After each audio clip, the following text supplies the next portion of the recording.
It's going to be a beautiful Monday out there, mostly clear skies and a high getting near 86 degrees this afternoon. As we head into the evening, we'll have mostly clear skies with a low overnight dropping to 65 before we get back into rain chances for Tuesday. This is your weather update from the WSIC Weather Center.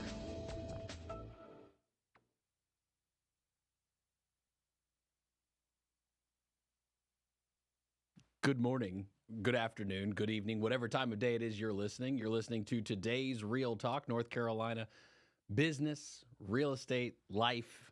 That's what we talk about here. I'm Justin Ckezepis, your host, real estate attorney, real estate broker, real estate investor. Been investing now in real estate in about, it's been going on 10 years. Been a broker for over 10 years. Been an attorney since 2015.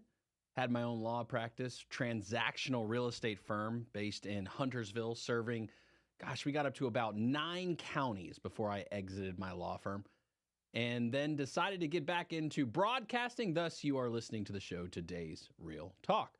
We appreciate you being here. Interest rates, certainly a topic of conversation. Have you heard about interest rates? Has it come up at all in any of the discussions, maybe when you've been out with friends? Maybe at the dinner table, maybe just on the news headlines you're hearing, right? In some way, shape, or form, it's very likely you have heard about the conversation of interest rates. And the question I've got, and I'm wondering what your thoughts are, 844-STUDIO-4. Will interest rates ever go back down? Ever? I am just having a hard time visualizing interest rates anytime in the near future contracting. I'm not saying that they won't move marginally, but enough to move the needle. So long as the Fed keeps raising the rate on what it costs to borrow dollars, well, it certainly won't go down. But even when they start adjusting numbers, and I'll tell you why, I don't know if the Fed will adjust their numbers. North Carolina, particularly if I look at the Charlotte, Lake Norman core area that we are in, there is still so much demand that exists that if the Fed was to even show a sign, a hinkling, a scintilla of moving those interest rates down, I think the market skyrockets. I think it continues up. I think it's straight missile to the top. That's what we're looking at if the Fed even shows a sign that they are willing to adjust interest rates down. Now, I'm not saying that that's going to hold true for every single market. Remember, you've got to understand location, location, location. It's the greatest principle in real estate that has ever existed, and it holds true today. Everyone wants to make a ton of money on real estate. That's what everybody wants to do. Look, don't shy away from it. We want to live in a great area. We want great amenities. We want great quality of life. We want great education. Sure. But real estate in the back of everyone's mind, unless you are nearing the age of expiration, we'll say, your mindset is focused on a potential tool for building wealth, which there is no issue with. Don't let anybody tell you otherwise. It's okay to utilize the asset for building wealth. Many, many, many, many people do it. Many people have been very successful, and quite a few have changed the game. And the game as of right now, debt service coverage ratio. So for those that have an investment loan on any type of property, if you've got an investment property, basically how much money do you need to make from the property in order to cover the debt? That's a common figure that's utilized in the commercial lending space, most commonly when the market is at its absolute bottom. I remember pre-2008, the analogy that was used, my dad would tell me this.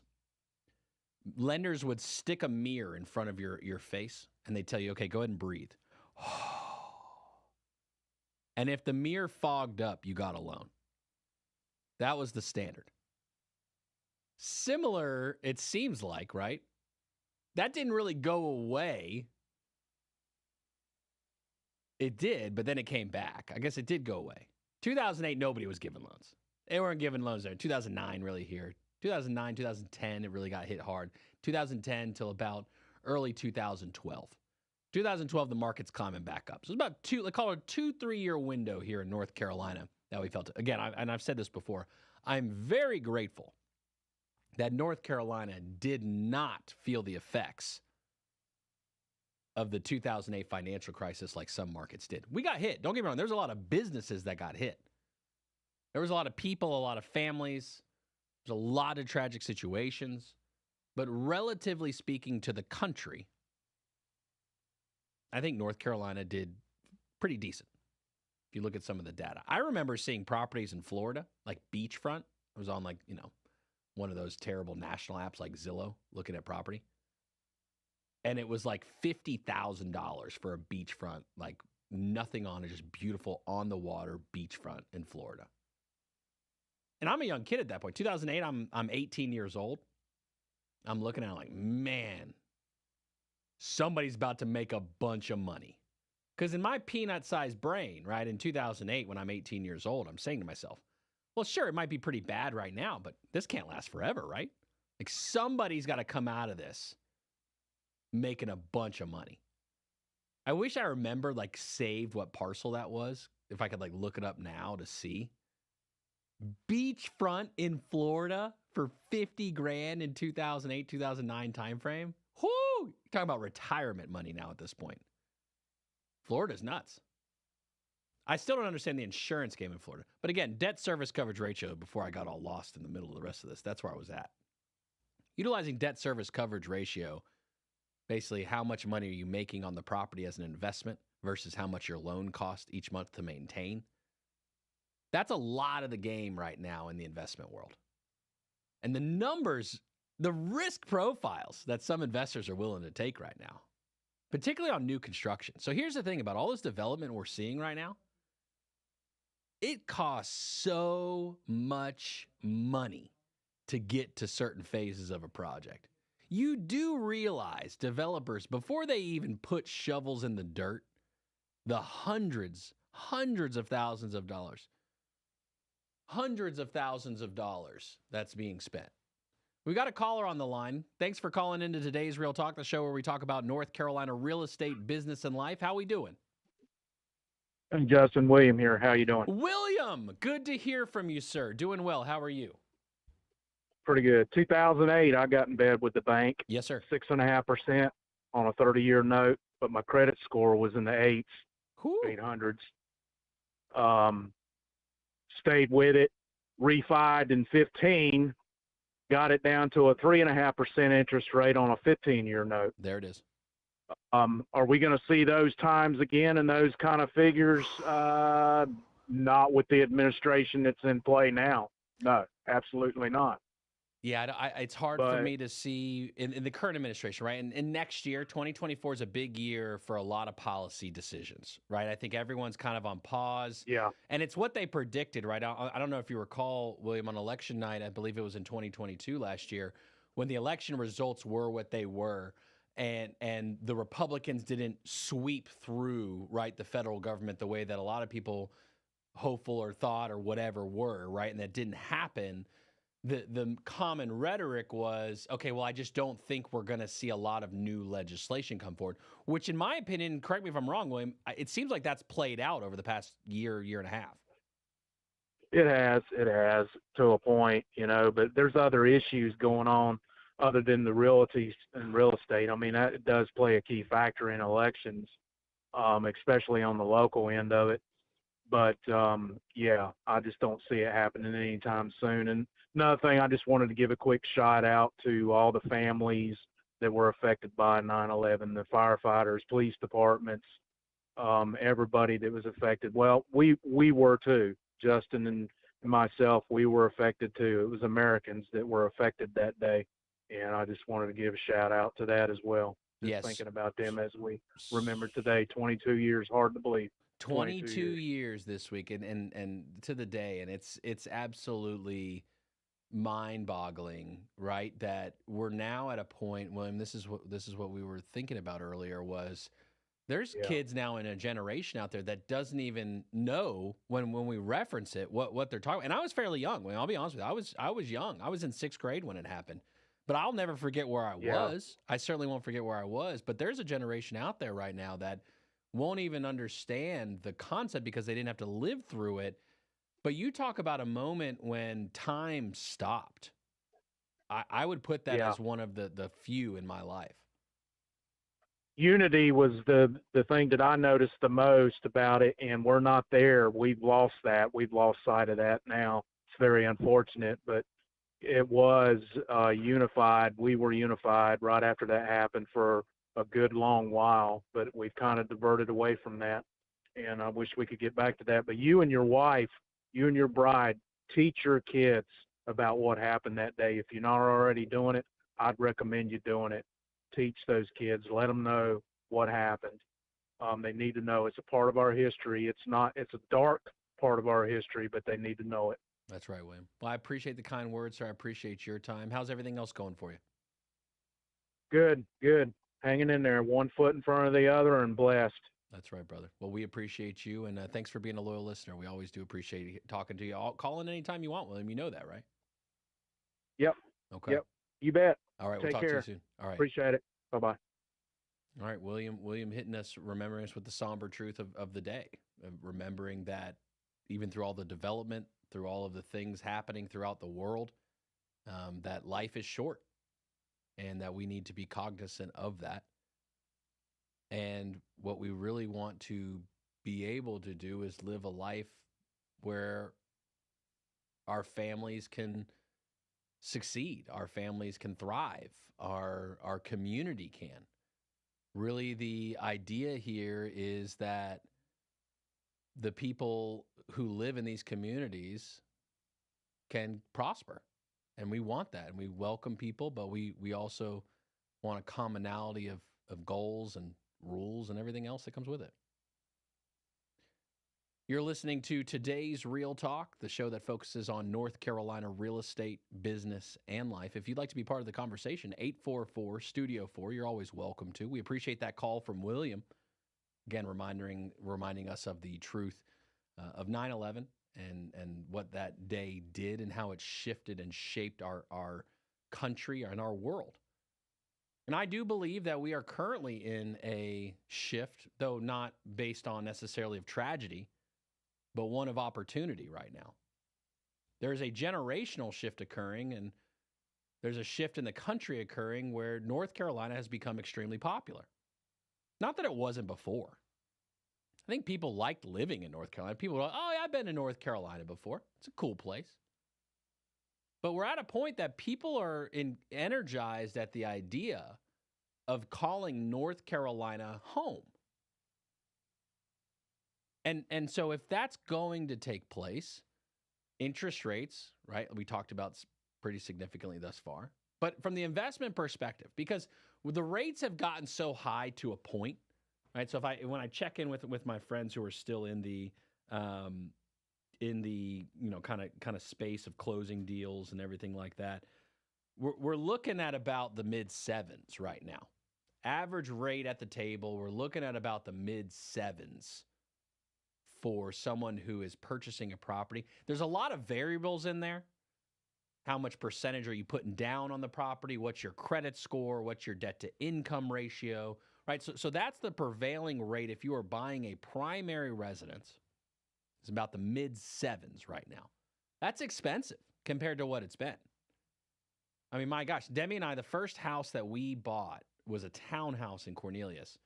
Paid, I think it was $118,250 for it. 3.25% FHA loan.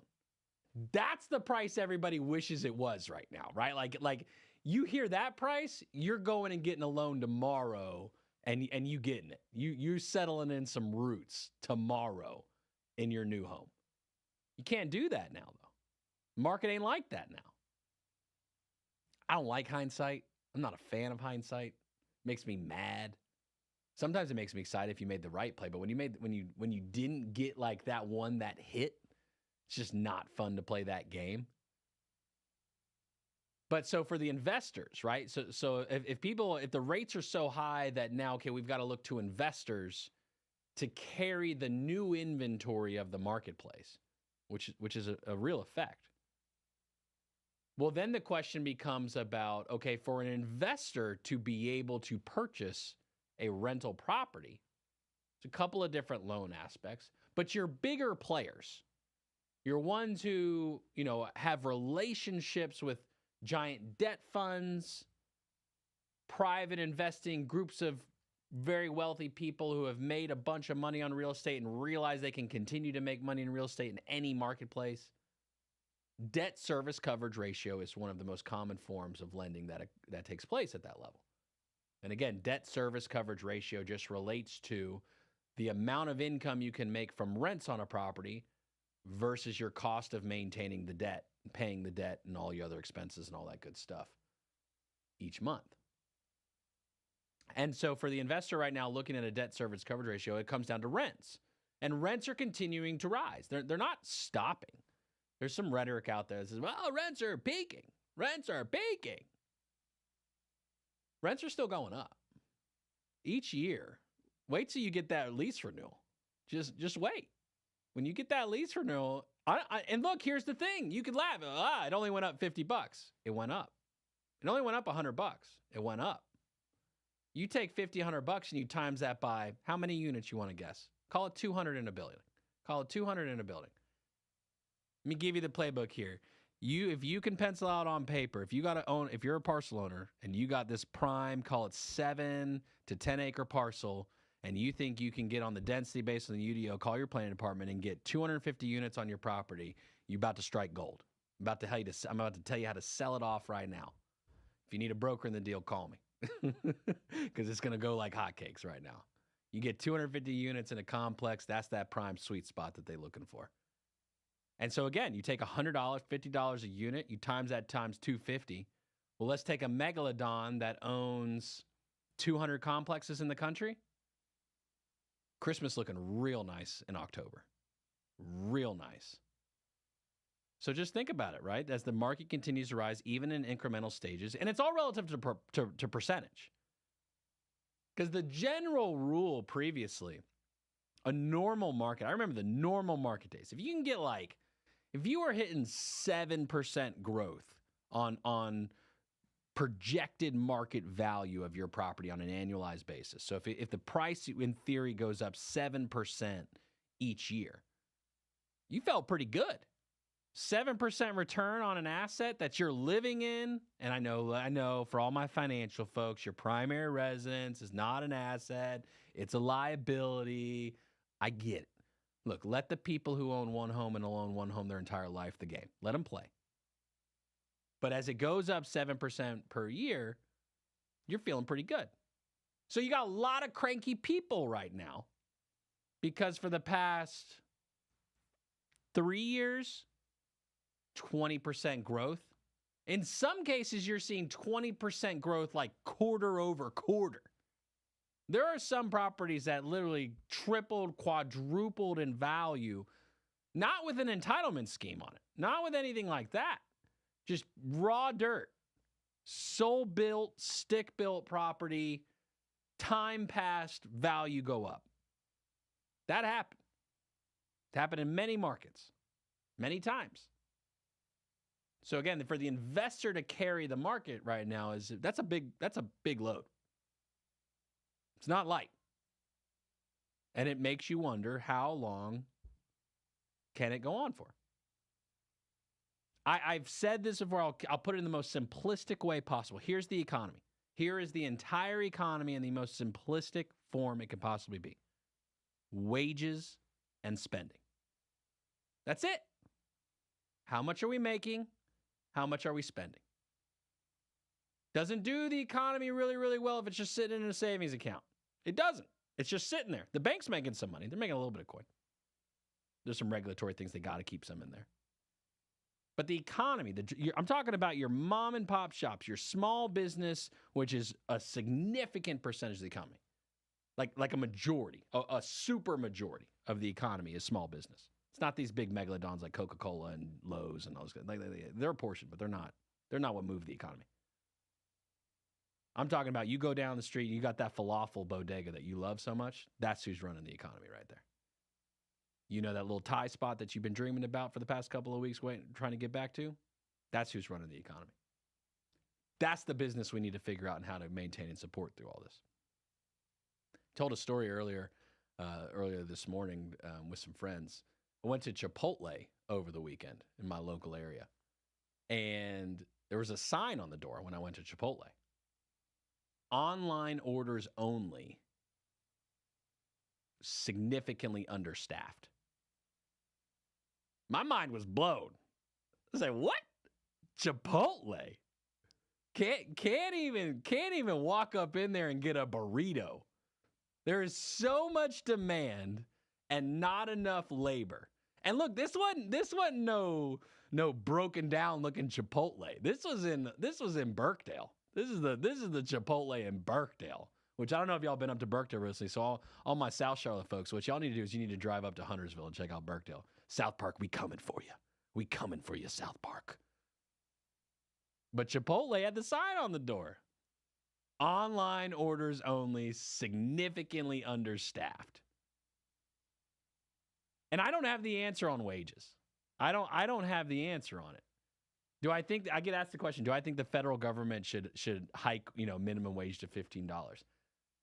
It's no different. I think the output mathematically, economically is the same thing we're seeing from all the dollars that got distributed during the American Relief, CARES Act money. All the money through the pandemic that got put out there for free. Everyone had the same dollar amount, so price go up. Because when everyone has the same equal terms of paying for something, well, someone's willing to say, well, it's more important to me, so I'll pay more. Well, it's important to me, I'll pay more. It's important to me, and that stacks up. So if everyone's making $15 an hour, we'll make that number up magically. If everyone's on the same baseline, well, then it becomes a question of priority. So we end up in the same spot, no matter what the determined minimum wage is. Mathematically, it's always going to turn out the same.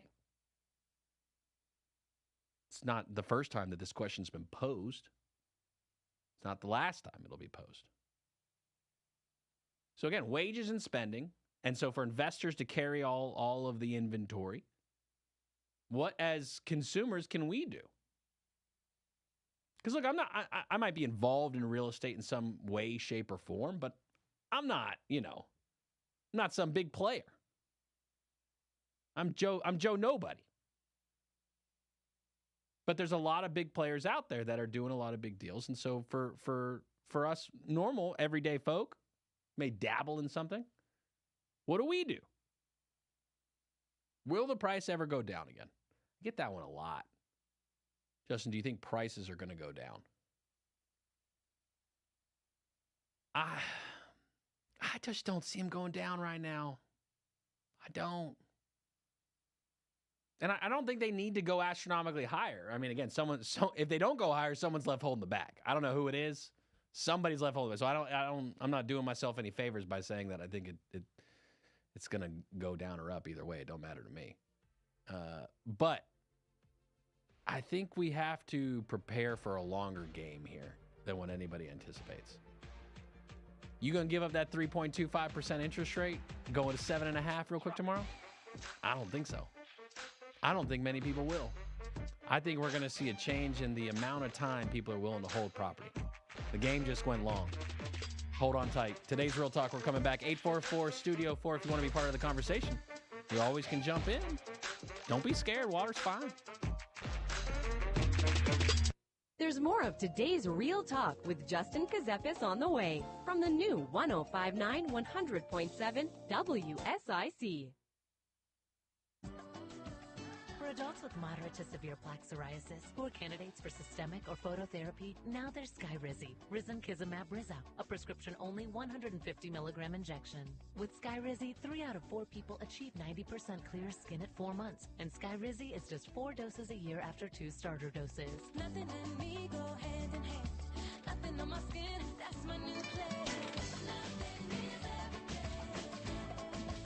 use if allergic to Skyrizi. Serious allergic reactions and an increased risk of infections or lower ability to fight them may occur. Before treatment, your doctor should check for infection and tuberculosis. Tell your doctor if you have an infection or symptoms, such as fever, sweats, chills, muscle aches, or cough, or if you plan to or recently received a vaccine. With Skyrizi, you could achieve 90% clearer skin. Ask your doctor about the #1 dermatologist prescribed biologic in psoriasis and visit skyrizi.com or call 1-866-SKYRIZI to learn more.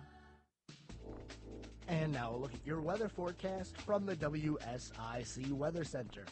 It's going to be a beautiful Monday out there, mostly clear skies and a high getting near 86 degrees this afternoon.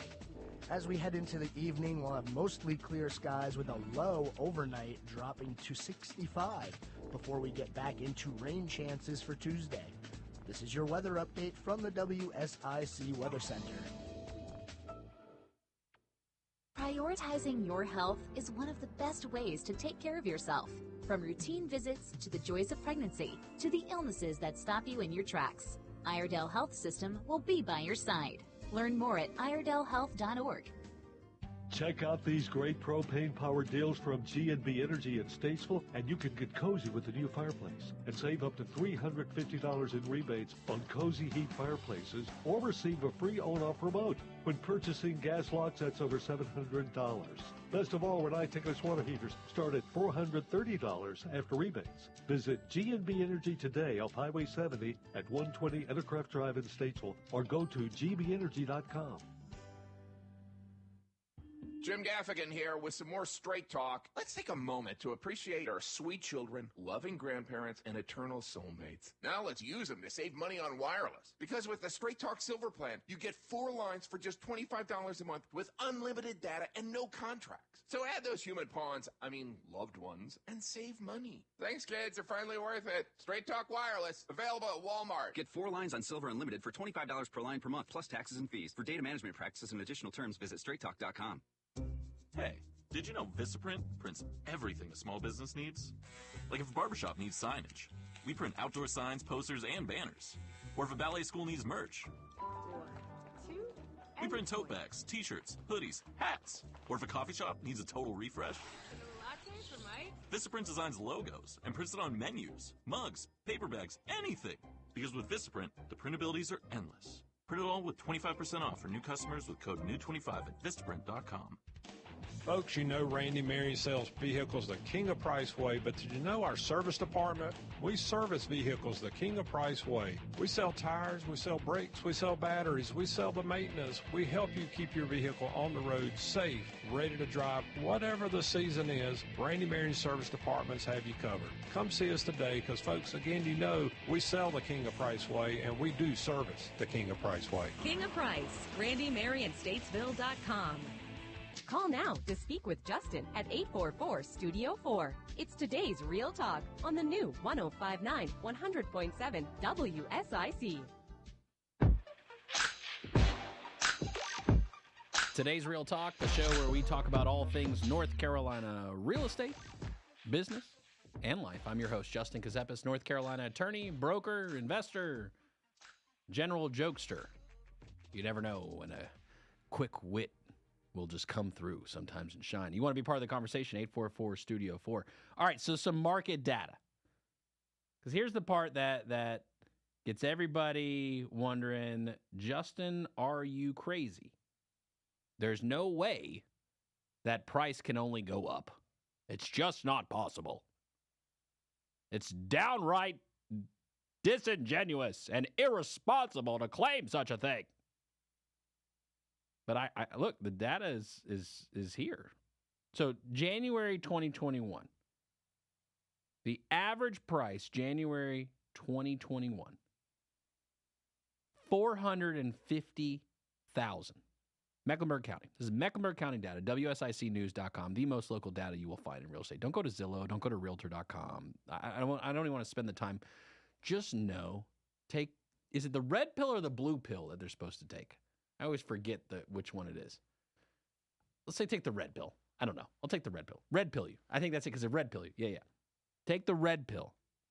Okay? So $450,000 in January of 2021. The average price of an active residential listing in Mecklenburg County right now, $688,000. $688,000. Okay. $688,000. That's not a little price. Let's see if Scott's got something to say about it. We've got Scott on line 1 on the phone. Scott, how we doing? Doing well, Justin. How are you? Oh, Scott. Doing well, sir. How are you? What's happening, brother? Yes, sir. I'm doing well. Hey, I've been listening to the show, and I'm on the road riding, and I'm a lot older than you. Okay. Sure. Not by much. I didn't mean to say that so quickly, too. Maybe I shouldn't have said that so quickly, Scott. No, you're not that much older than me, Scott. No, I'm sorry. Hey, that's okay. You know what? I've lived it. I love it. Okay. Couple of things. Yeah. I know you're talking real estate. First, in my lifetime, I don't think I've ever seen new car prices go down. There might be a year where they don't have an increase, maybe 2 years where it's a really, really low increase, but I've never seen them go down. So I don't think car prices ever drop. Real estate. My belief is the only way real estate's going to drop in a huge matter is if we have some catastrophic events or some really bad thing that happens in the economy. But I do believe as soon as it's over or we start coming out, prices will go back pretty much to where they are now or more. I agree with you because I have a hard time seeing it go down short of a major, global, national, where everyone's down, right? Like every industry's down in real estate, ancillary gets attacked. Yeah, I don't disagree with that. If you believe, okay, and I'm not doubting what they say, but there's a shortage of homes. My daughter is looking to buy a home. She's been looking for a while. Now that interest rates are up at 7.5%, my comment to her was, honey, you're going to see how home prices drop a little bit. So, and then what you're going to see, and if you happen to see interest rates start to drop, you better buy. Because once they drop down to some reasonable level, there's going to be bidding wars again, which will just push them up even higher. You mind me asking, Scott, what's kind of the price point she's been looking at, if I can ask you that question, if it's not too personal? Sure. We're trying to keep, okay, when I say this, you're going to laugh. We're trying to keep her in that $250,000 range. She is not married. And my thought was, boy, for her being single, that's a pretty big nut. But I got to tell you, staying under that number is really difficult if you want a decent home. Yeah, you got to compromise a lot to beat a 250. I'm not laughing at that number. I think, like, in my mind, pre-pandemic, 250 was like that first starter home price, typically for, a young couple. So for a single woman out there, she must be making some good coin to be able to go for 250, which is great. Any single person who can hit 250 is doing well.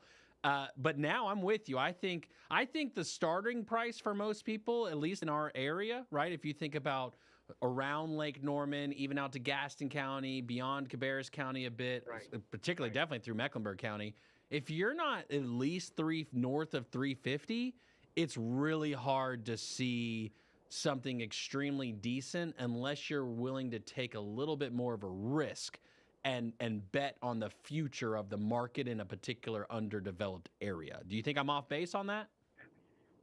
No, you're right on.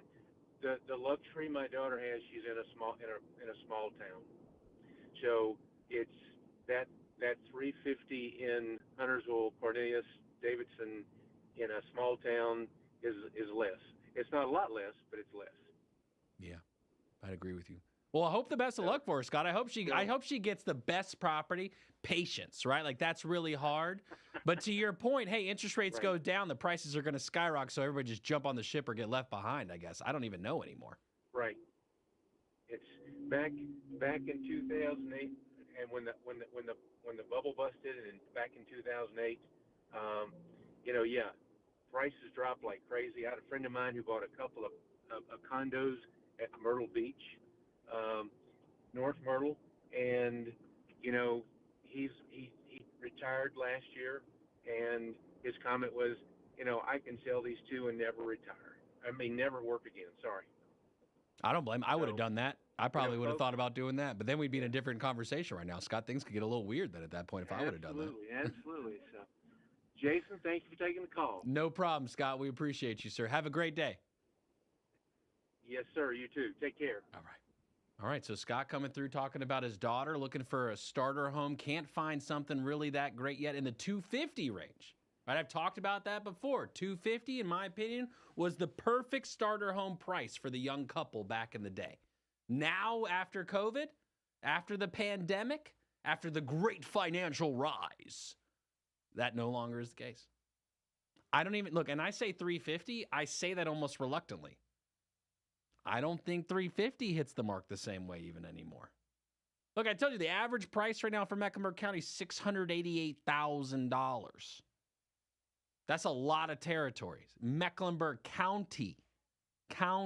That's not one little city.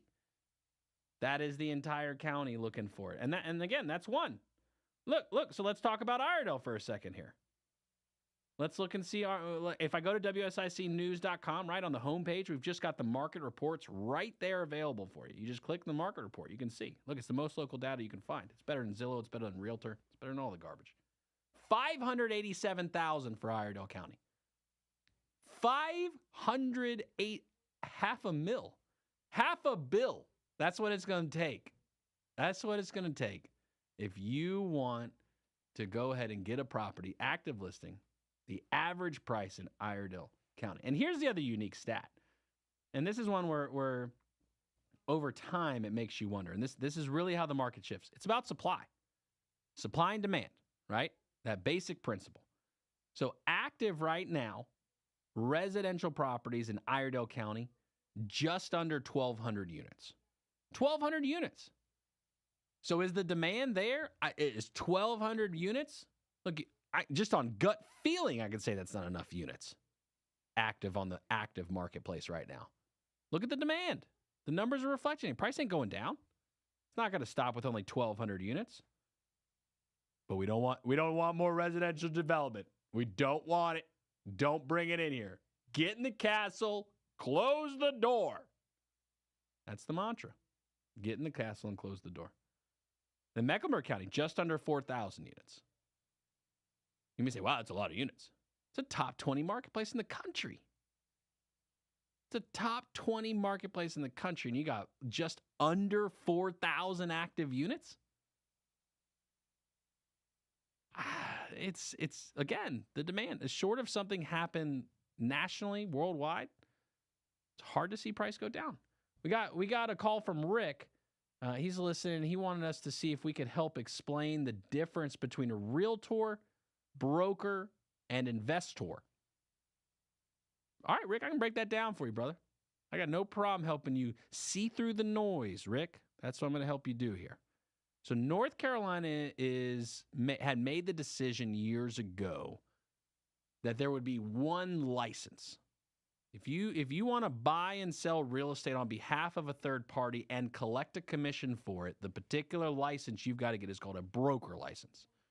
So everyone who buys and sells real estate on behalf of third parties that receive commissions in North Carolina is a broker.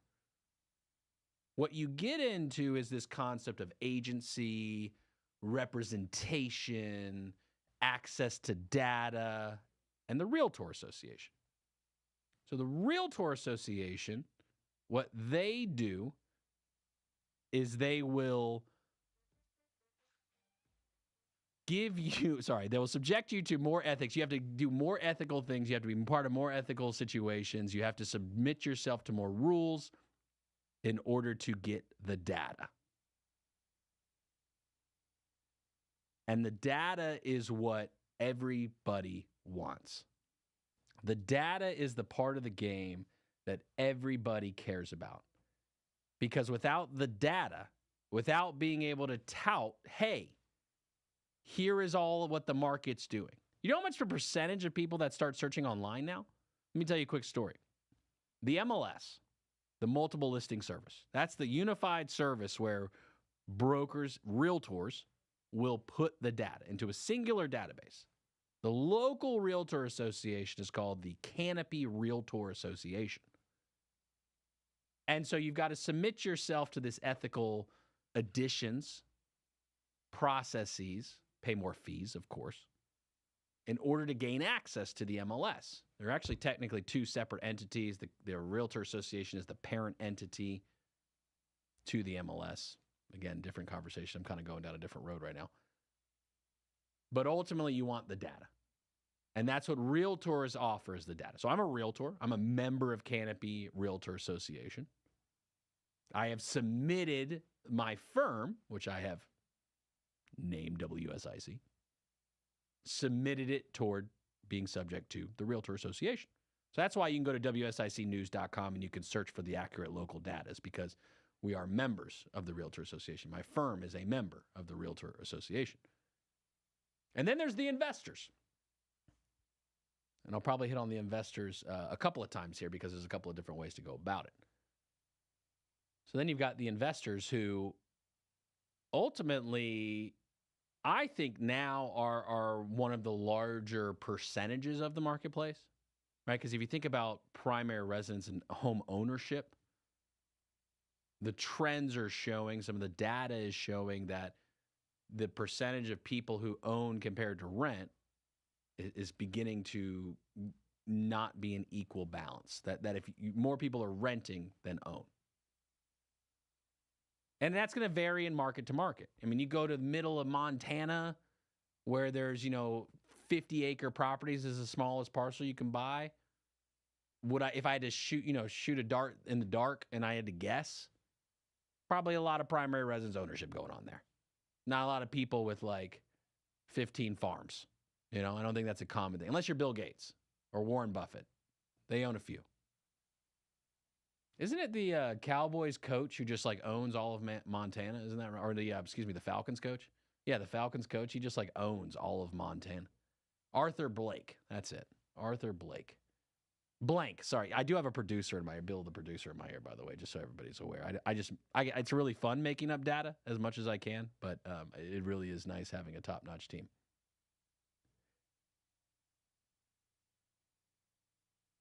And so when you think about the realtor, again, they subject themselves to the ethical situation. Today's Real Talk, Justin Ckezepis, that's what you're listening to right now, where we focus on North Carolina real estate, business, and life. And Rick asked us the question, what's a broker, what's a realtor, and what's an investor? And so for the realtor, they're subject to additional ethical requirements, and they get access to the MLS. They get access to that data. It's how you can view properties online on different agents' websites. And then you got the investor. So there's investors that can be brokers, non-brokers, could be realtors, could be brokers and not realtors. You really have the gambit. So I myself am a realtor. I am a member of the Canopy Realtor Association, which is the local realtor association here throughout the Charlotte, Lake Norman, and beyond. They do go beyond. They service quite a large geographic territory. And within the Realtor Association, a subsidiary entity that's part of it is the MLS, the Multiple Listing Service. The MLS is the data portion of Realtors. Realtor is the ultimate parent organization. That's the moral high ground for everybody and ethical and all that other stuff. There's also a nonprofit arm of our local association, which is doing a lot of great work locally in the community, Canopy Housing Foundation. I would encourage you to check them out and see kind of the stuff they're doing. And do you think it aligns? Give them some feedback. They're open to feedback. Does it align with the local community right now and the needs? Check them out. Canopy Housing Foundation, part of the Canopy Realtor Association. And so to answer Rick's question, ultimately, they could be all the same. You could have one person who is a broker, realtor, and investor. I am an example of that. I'm a broker with the state of North Carolina. I'm a realtor, and I invest in real estate.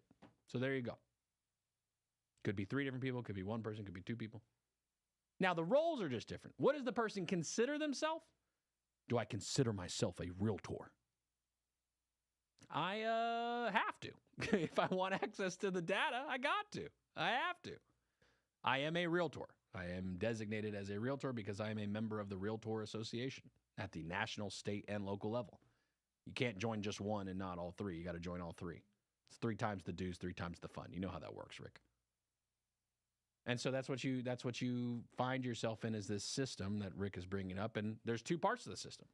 There's the representation portion of the system, like Rick asked about, a realtor.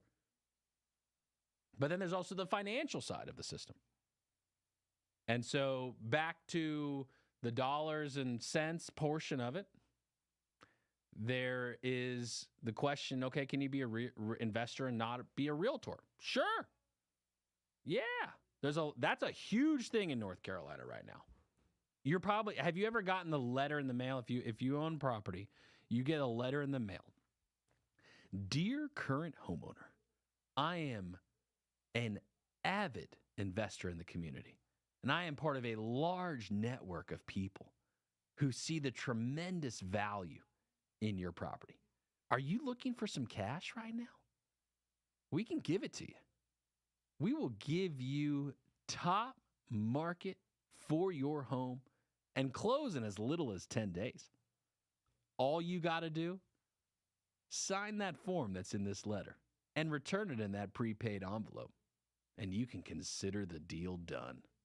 And by the way, don't let the door hit you on the way out. That's the kind of letters you're getting right now. If you own property, you're getting those letters from investors. They're a sham. Don't do it. Don't you dare sign one of those letters in the mail. Don't you ever sign a blind contract to sell your real estate. If you do that, I will have a very hard time calling you a friend moving forward. Do not do that. Do not let somebody play you like that. Do not sign a blind letter. And people are doing it. In North Carolina, there are people that are signing them, and then they're getting under contract on a property with an indefinite date. There's so many things, legalities as it relates to contracts. Don't do it, even if you're desperate for the cash. There's someone that will buy your property. Look, any house can sell. My dad taught me this yesterday. Any house can sell. There's 2 factors. There's only 2 factors to sell a house: price and condition. That's it. And one is relevant to the other. If the condition's bad, just change the price. Somebody will buy your house. How do you think the Mark Spains of the world can offer you guaranteed offer? Because there's a value to every single property. It's a commodity. Everybody wants it. What someone's willing to pay for it and what the actual quote-unquote market rate is, that's the only gray area. You ask 10 different appraisers, you're going to get 10 different opinions on a property. It's just the way it works. 844-STUDIO-4 if you want to be part of the conversation. Today's Real Talk, you're listening to it. The show that airs weekly to talk about real estate, things going on, things that are happening. We've been talking about interest rates a lot. 7.5% prevailing rate right now at the table. My gosh. When I got into real estate in 2012, I didn't really know what to do. Even though I grew up in real estate, right? I just remember 2008 was tough.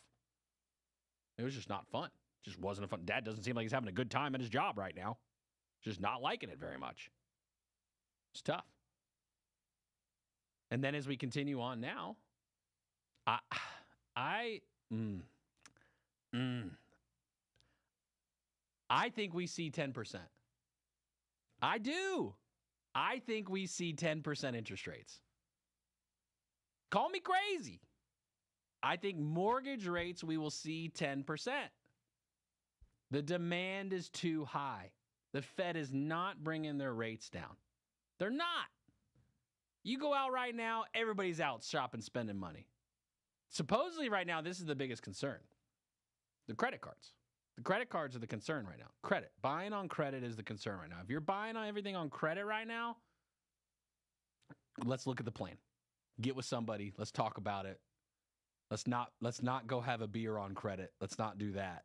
Let's just sit in a free park somewhere and not spend money and talk about it. Let's go about it that way. Get some exercise. Maybe that's better. We'll walk outside. It's free. Well, your tax dollars paid for it. Again, you've already paid for it, but they're going to tax you again next year. Never mind, double taxation. I've gone too far. If you don't buy now, will you ever buy? Yeah, I think you will. I think you will. Here's the question, though. Quality of life is what matters, right? That's what we all care about, quality of life. How far it's to get to a property, to get to work, to live and do the things culturally where you're going to do. I think, though, what we've got to figure out locally in our individual markets is transportation. I'm not saying it from a don't let projects through. Look, you're not going to meet somebody who believes in the rights of a property owner more than me. I'm sorry. I'm just not your guy. If you're looking for somebody to say that will help slow things down, change the pace, I'm not your guy. I'm not your guy. I believe in individual property rights. I'm big on, don't get me started on New Mexico right now, okay? Please. It's too late in the day. We're trying to have a good time right now. Don't get me started on California right now. It's too good of a time right now. But what we need to do is do what's best for North Carolina. That's what we need to do. And what we need to focus on here is what actually matters. We're going to have continued growth. Really good positive of our country. You don't have to seek permission to move from one state to another unless you're on parole. Different conversation. But if you want to move to North Carolina, you're allowed to move to North Carolina. They're nowhere are they going to say you cannot come here to this state. And so people are going to come here. And so if that's going to continue to happen, what do we do? Well, Justin, I think we should stop everything. We should stop it all. No, I don't think that's the answer. You know why? My tax bill went up this year. You know what? It's going to keep going up because cost of servicing properties is very expensive for municipalities. It ain't getting cheaper. It ain't getting cheaper. It's going to cost more each year. You know, inflation, you heard of inflation? Did we talk about inflation at all today? Talked about interest rates. I don't think I've really talked about inflation. Costs go up, right? Like price go up, costs go up. And so the cost has gone up on things, personnel in particular. We did talk about wages. And if the cost has gone up on all these things, that means it costs more for the municipalities to service properties. So each year when they're analyzing their budgets, which the fiscal cycle for municipalities in the state of North Carolina runs July 1st through June 30th. So July 1st, there was a new budget put in place for the local municipalities. State of North Carolina is a different conversation. And the rates had to be determined. There's a whole concept about revenue neutral, right? It's a concept federally, which is going on state, local. Basically, is the budget balanced? Is how much they're projected to spend equal to their revenues? When you've got the value set by the county, you use the rate then to determine the spending, the in and out, wages and spending of the local municipality. And the rate is then what determines between the two. And I saw an increased rate. It's not a revenue neutral budget this year. The value also went up from the county. My property tax bill basically doubled this year. Doubled. But Justin, it doubled this year. It won't double next year. It won't double next year. It better not double next year. But here's the thing. Remember the rent conversation? $50, $100 up. How many units are there in Mecklenburg County?